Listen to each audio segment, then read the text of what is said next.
दोस्तों आज हम देख रहे हैं आज़ादी के बाद स्वर्णिम भारत 2 का जो पेपर है उसकी बात करेंगे हम। उसकी चर्चा करने वाले हैं यहाँ पर। बांग्लादेश कब अस्तित्व में आया था? तो 1971 की लड़ाई हुई थी, उसमें अस्तित्व में आया था। तो ये यहाँ पे आपका ये वाला आंसर सही हो जाएगा ना, बिल्कुल। अगला जो है क्वेश्चन आप देखिए क्या पूछा गया है। भारतीय परमाणु ऊर्जा कार्यक्रम का जनक किसे कहा जाता है? तो इस परमाणु ऊर्जा के जनक का नाम जो है होमी जहांगीर भाभा है। ठीक है, तो ये आज तक इनको याद किया जाता है और इनके नाम से ही भारतीय परमाणु ऊर्जा का जो नाम पड़ा हुआ है। भारत में हरित क्रांति का श्रेय किस वैज्ञानिक को जाता है? हरित क्रांति का श्रेय किसको देते हैं हम? तो आंसर क्या हो जाएगा आपका? हमारा जो हरित क्रांति के जो मेन थे वो थे आपके स्वामीनाथन।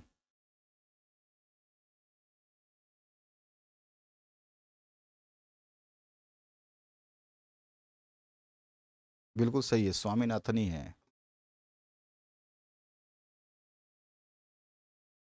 नेक्स्ट जो क्वेश्चन है, मिल्क मैन ऑफ इंडिया के नाम से कौन जाने जाते हैं? तो मिल्क मैन ऑफ इंडिया के नाम से जानने जाने वाले प्रतिष्ठित व्यक्ति का नाम है कुरियन, डॉक्टर कुरियन। नेक्स्ट जो क्वेश्चन है उसकी बात करते हैं। 1 जनवरी, अब इसने आधा हिंदी लिखा आधा इंग्लिश लिखा है, चलिए कोई बात नहीं, उससे क्या फ़र्क पड़ता है। 1 जनवरी सन 1949 को किस बैंक का राष्ट्रीयकरण किया गया था भैया? तो वो था हमारा भारतीय रिजर्व बैंक, यानी कि RBI, reserve bank of India. Mahatma Gandhi राष्ट्रीय ग्रामीण रोजगार गारंटी अधिनियम बना था? मनरेगा की बात हो रही है यहाँ पे। मनरेगा का जो है 2009 में लागू किया गया था ना। 2009 का है ये। नेक्स्ट जो क्वेश्चन है इसमें पूछा गया, शिक्षा का अधिकार भारतीय संविधान के किस अनुच्छेद में है? शिक्षा का अधिकार भारतीय संविधान के किस अनुच्छेद में है? आपको संविधान का अनुच्छेद बताना है। अनुच्छेद 21 क में है, तो हमारा जो है ये ऑप्शन हो जाएगा। नेक्स्ट जो क्वेश्चन है, सूचना का अधिकार देश में कब लागू हुआ था? तो इन्फॉर्मेशन वाला अधिकार कब लागू हुआ था?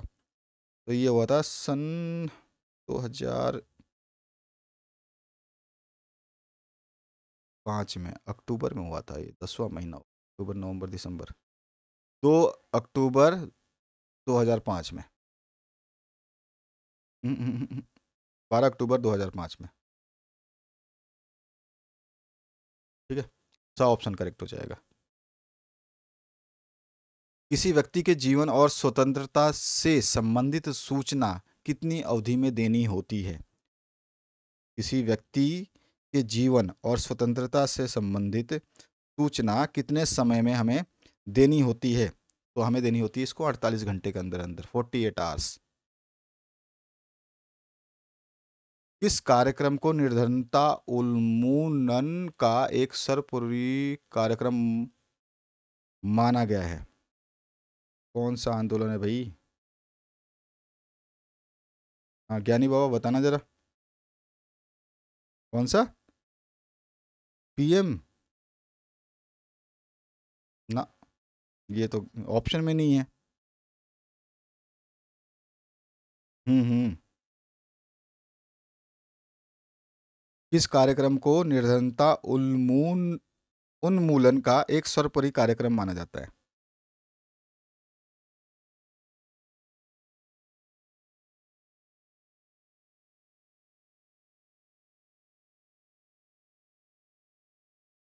आईआरडीपी को,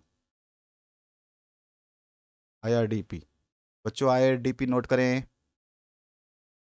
अब यहाँ पे 2 नंबर के प्रश्न जो हैं ये पूछे गए हैं। अनौपचारिक शिक्षा से क्या अभिप्राय है? सूचना राजपथ किसे कहा जाता है या क्या है? वीडियो कॉन्फ्रेंसिंग से आप क्या समझते हैं? ऑपरेशन ब्लैक बोर्ड से आप क्या समझते हैं? केंद्रीय शिक्षा सलाहकार बोर्ड के क्या कर्तव्य हैं? गरीबी रेखा को परिभाषित करना है, आधार कार्ड की विशेषताओं को उल्लेख करना है, स्वच्छ भारत मिशन को समझाना है, नोटबंदी क्या सफल रही बताना है आपको, अपने विचार देने इस पे। प्रीवी पर्स क्या था? ये तो बहुत बार पूछा गया, 12वीं क्लास के बच्चे हो आप। इसकी समाप्ति कैसे हुई यह बताना है। भारत में हरित क्रांति पर टिप्पणी लिखनी है। पृथ्वी पर्स तो आपको पता ही है ना, जो राजाओं को जो है अपने मनमाने ढंग से वो करना था, हाँ तो वो वाला है। दक्षेत्र पर टिप्पणी लिखनी है आपको। कई बार ये राजनीति विज्ञान में कारगिल युद्ध का जो परिणाम है उसको समझाना है। पंचशील के सिद्धांत के बारे में आप क्या जानते हैं? भारत की विदेशी नीति की प्रमुख विशेषताएं क्या हैं? उदारीकरण से आप क्या समझते हैं? बांग्लादेश के निर्माण में भारत का महत्वपूर्ण भूमिका रही थी, इस कथन की व्याख्या करनी है। सारा तो भारत ने ही किया था।